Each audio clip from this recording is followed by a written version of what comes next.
We saw judicial candidates statewide running ahead of our Senate candidate and running ahead in many instances of other Republican candidates. Shows that that vote was a complete repudiation of the Anita Earls-led leftward tilt of the state Supreme Court, and it was something that should be clearly read by the public and should be clearly read by others. That is not what the people of the state of North Carolina want to see in terms of their Supreme Court. With reference to the Senate, I am extremely pleased that we have moved back into a situation where we've got 30 members. I think one of the things that's important to remember is that Republicans, both in the House and the Senate, have now won elections in districts drawn by Democrats, in districts drawn by Democratic judges, in districts drawn by Republicans and Democrats jointly, where districts were approved by the legislature. And the idea that some sort of legislative gerrymander is the reason that Republicans have majorities in the legislature is, as it has always been, a fallacy. I am looking forward to getting together with our new members and with our returning members, and look forward to taking your questions, and I'll turn it over to the Speaker. Well, good morning.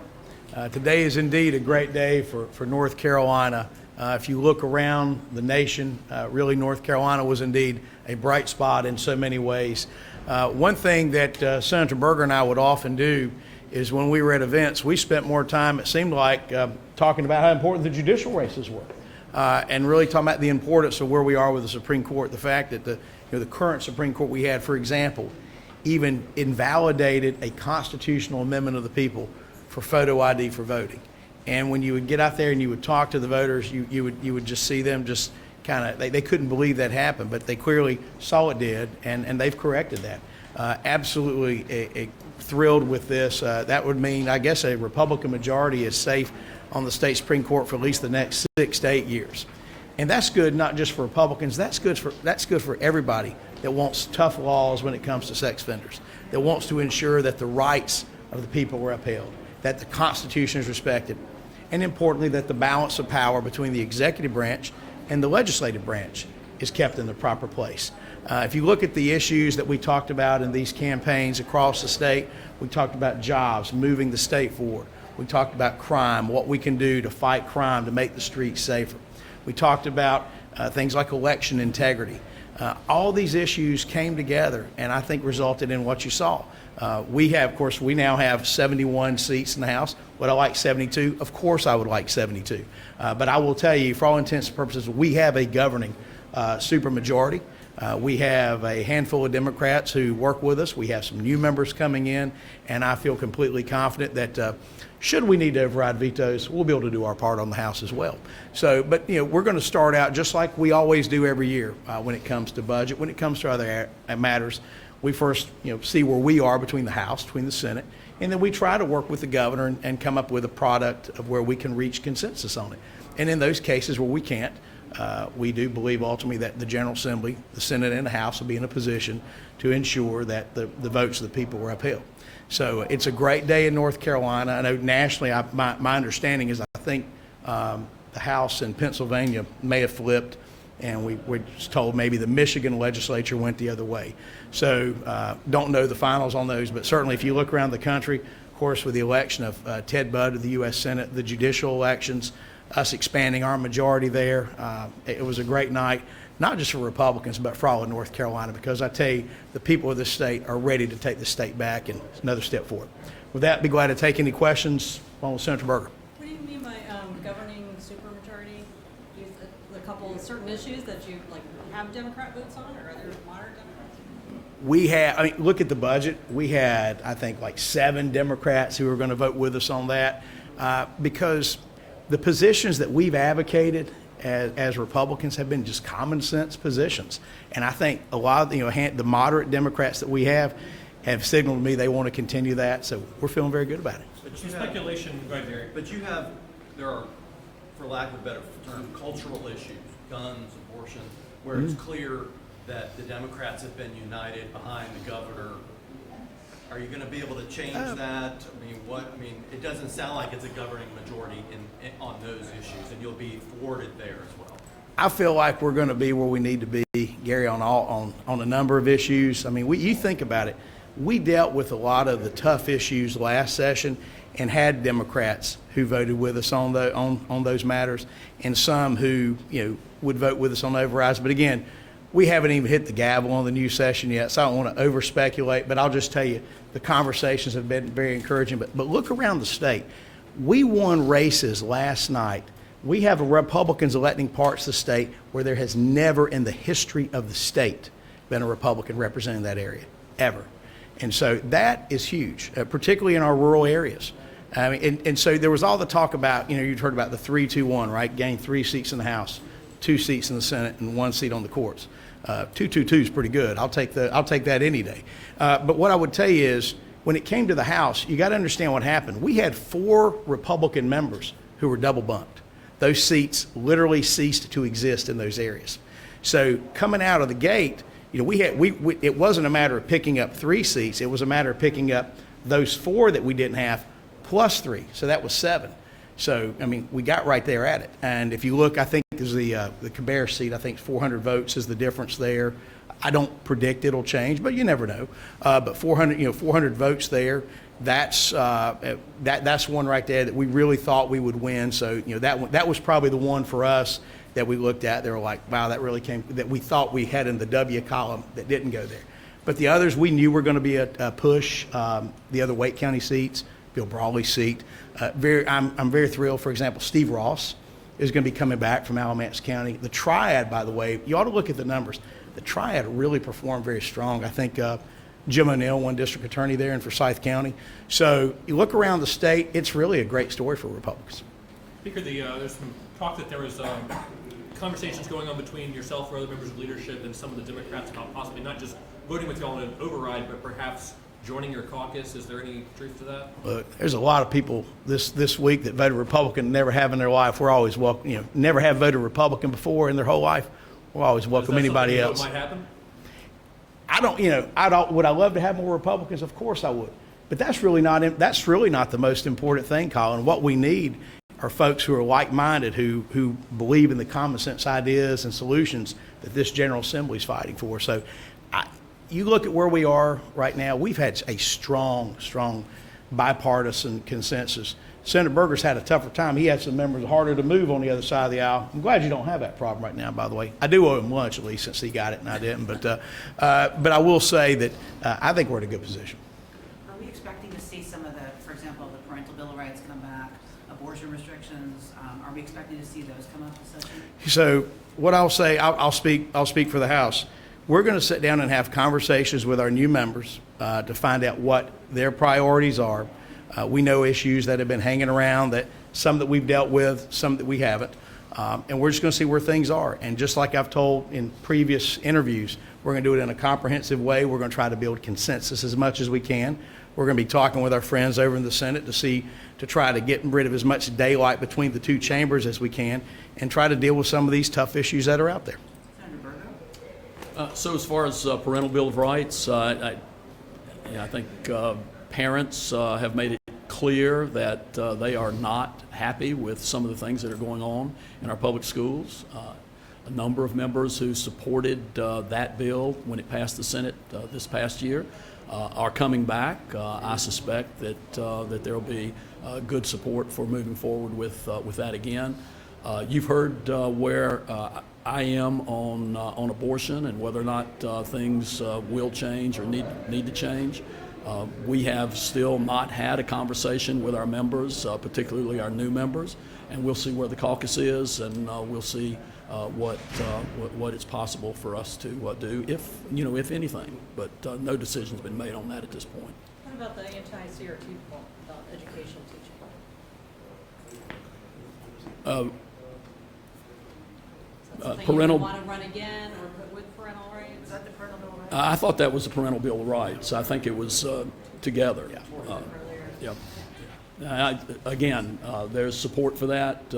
amongst returning members. I continue to support the bill that passed the Senate, but obviously, like everything else, we'll have to start from square one. Do you see a new bill then that has regulating teaching about race and then also the LGBT factor? I don't want to get into specifics of how the bill will change or stay the same. I just say that the issue is something that's important to the voters, and it's something that is important to a number of our members that are returning, and we'll see how that plays out as we go forward. Speaker Moore, you mentioned a December session idea before, and Senator Berger wasn't as interested. Where does that stand with you two as far as? I don't want to interfere with Christmas too much, do you? I think, I think I'm going to go tell Santa Claus what my wishes are for Christmas, rather than spending time with my friend Tim. We enjoy spending time together, but I don't know that I want to hang out with him in December. So next votes in this building, most likely January? Yeah, other than the two no vote sessions that we have scheduled, I don't anticipate us taking up anything substantive until next year. There was hope for Medicaid expansion. Does that mean that it's been pushed now? It's not going to come back in December, like there was hope, talk of a few months ago? I think we'll deal with that next year. What happened? Why not do it now? There was a lot of urgency in a lot of areas. Is there still too many differences?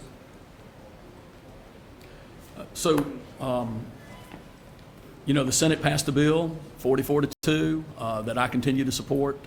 I don't disagree that waiting until next year is the right thing to do, and I know that it's something that will be on the list of things that we'll be discussing next year. I continue to support expansion in the context of some of the other market reforms that were in the Senate bill. Yeah. Yeah, and I think we're close on some things. Other things we're not. Probably coming in next year with a more comprehensive discussion will be helpful.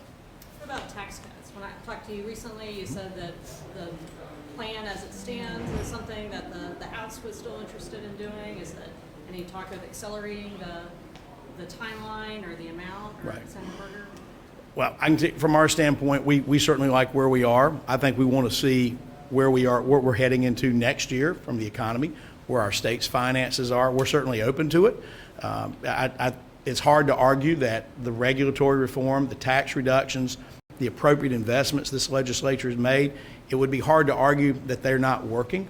I mean, we still are one of the top states in the country for business right now. Everybody's talked about the fact that we were recognized as the #1 state for business a couple months ago now. It's not an accident you have all these jobs announcements that are happening. It's not an accident that if you compare the financial stability of North Carolina compared to so many other states around the country, we continue to be at the top of the list. I think we have to watch to see what's happening. For example, what this very just ridiculous decision the Supreme Court made on the Leandro case to transfer all this money out of the Treasury and to think that they can appropriate that. That's I think we're unified in a message that that's not something this General Assembly supports at all, and something that we're going to revisit. I feel confident on that in a number of fronts. But there's a lot of things to deal with next year, and so I'm open to whatever I think continues to allow North Carolina to keep moving in the right direction. What is your next step on Leandro? Well, we're of course we're going to continue to look at where we are illegally. I hope that, this body having the power of the purse, there's appropriations that entities and agencies would like to get next year. Maybe they get a credit or an offset against what they've already gotten by the court. I don't know. There's a lot of options. Senator Berger, can you talk about taxes and if there's anything the legislature wants to do to address inflation? So again, within the context of we've not had a conversation with our members, I continue to believe that our tax rates are too high. I'm comfortable at this point with the step down we've got with the corporate rate, but I think the individual rate could stand a little trimming, even beyond what we currently have on the books. I think as long as we continue to see revenue outpace the budget in ways that we've seen, that means clearly that we're taxing too much. And I think it's something that will be a personal priority of mine to continue to move our rates down. With redistricting, are you planning to redraw all 3 maps next year or just the congressional at this point? We've not made any decision other than the court has made a decision for us as far as the congressional maps. We'll move away from the judicial gerrymander that resulted in the results you saw last night as far as congressional is concerned into what would be I think, a different drawing of the congressional maps. No decision's been made as far as the legislative maps are concerned. You're both attorneys. Do you feel like you have the power to do that? Should your caucus decide that's the direction you want to go in? 100%. Yeah. And of course, we do have the case before the U.S. Supreme Court, December 7th, that I think has the possibility to really reset and right-size the role of the courts and the role of the General Assemblies around the nation.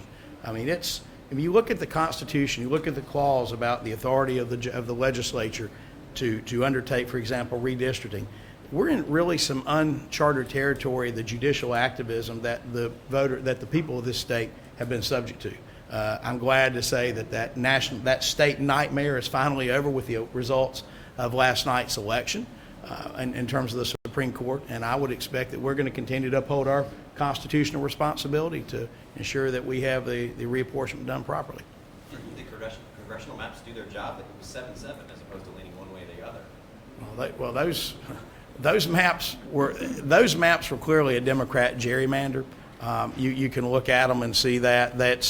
If you look at the principles that Democrats have argued when it's come to, quote, gerrymandering, they violated every single one of those by the way they split counties, split cities, drew districts that just made no sense. And so this notion of it being 7-7, that doesn't reflect the breakdown of the voters. And bear in mind, in the House and the state House maps, you all remember that we passed those nearly unanimously because we took the map draws that the Democrats came back to us with. So the Democrats drew, for all intents and purposes, the state House districts that have now put us in effectively a governing supermajority status. And so when it comes to the congressional maps, 7-7 does not reflect the will of the voters of North Carolina, so it should be something different. I don't know what that is, but at the end of the day, all this talk about that, let's trust the voters of this state.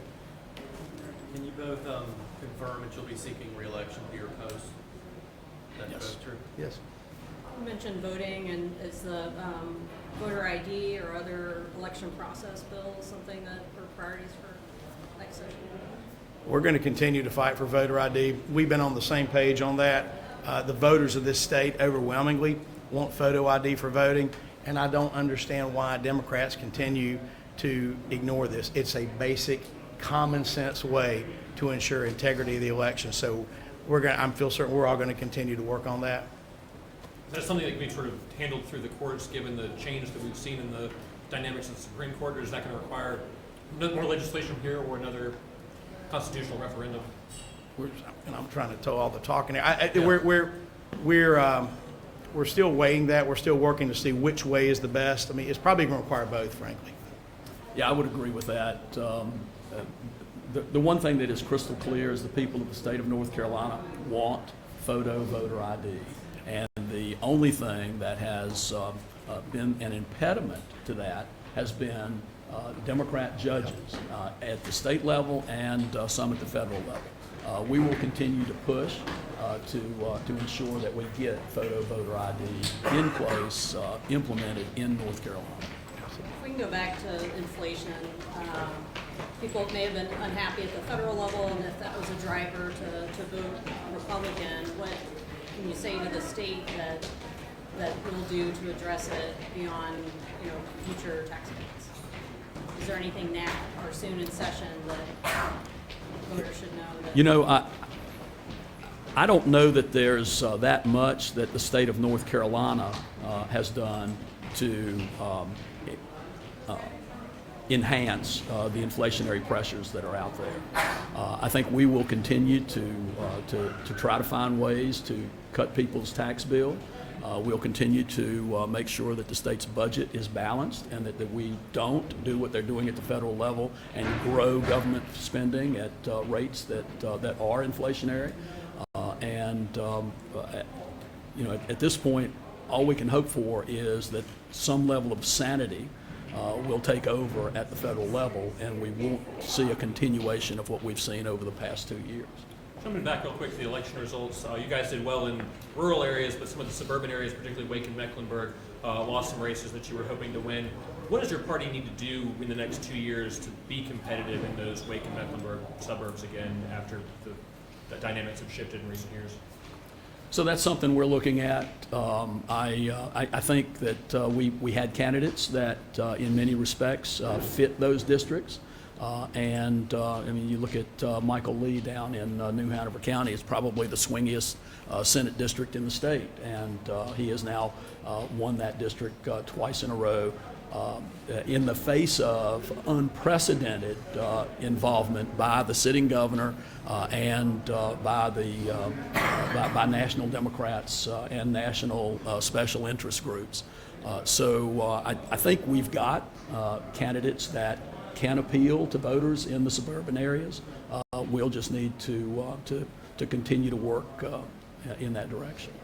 And same from the House. I mean, you have Erin Perret, who really outperformed so many other Republicans in her district there, and then of course John Bradford in northern Mac. You have some of the other suburban areas. Jeff Zinger, who did really well in Forsyth County, John Faircloth, John Hardister, Steve Ross, folks who in these suburban areas really did quite well. So, but you are correct in the sense that Wake County, Mecklenburg County pose some unique challenges sometimes there, but you can look at the county-wide races here in Wake County. They were pretty lopsided one way or the other all the way, and so same in Mecklenburg County. So I think a lot of it is finding ways to better engage those voters. It's a lot of the issues, Colin, that I believe are important to those what I would call swing voters often don't get talked about that much. I mean, people are finally talking about inflation, but up until it's sort of reaching critical mass,